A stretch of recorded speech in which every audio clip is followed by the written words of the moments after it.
ndinoswera ndichiona kuti nyaya dziri kufamba sei. Aiwa, ndakuvigira hii inonzi Mpingaresi handiti kana kuti Mpingiresi handepi inonatsoita Mpingaresi oro Mpingiresi, right? Ameno ndimuchandiudza kuti Mpingiresi here kana kuti Mpingaresi, anova iye a sister, young sister to the late Genius Kadunguru handiti Jinimbi. Iye anonzi iye Nelia Kadungure.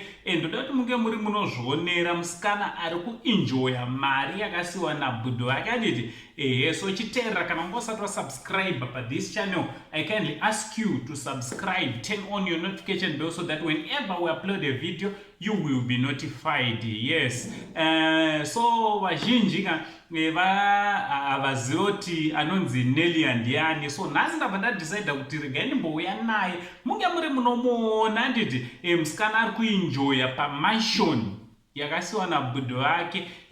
Chinhu chinorwadza zukuru kufirwa, but kana munhu afa wachisa chauviri zviri nani pane umwe munhu anofa zvichibva zvadzimika kushayiwa kana mamemories handiti. So musikana wamuri kuona panapa mhenya iyi ihanzvadzi yaGinimbi ndiye akainherita 60% yemaprofits anobuda pa mabusinesses emukomana handiti. And also ndiye ari kugara nemwana wake mukomana kamudanha kechidiki kamuzukuru kedu kamuzukuru kempinga. Saka kanonzi chiko muzukuru wempinga anonzi muchatudza kuti mumacomments. So pane kavidhio kandoda kuti mungobva mamuona kuti kana achimuvha anenge achiita sei. Ari pafera Ferrari yakaenda nasophisticated, ari palambombo lambombo handiti aiwa ndonakirwa zvangu vazukuru.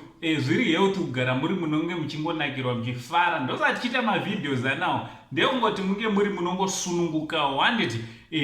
So hande munoona kavidhio kanoteera from Uncle Saint, the only Zimbabwean uncle. Kangonzwa munhu anongoti ndine uncle pirinyi pirinyi, batai muinze padare tichibva tati much love.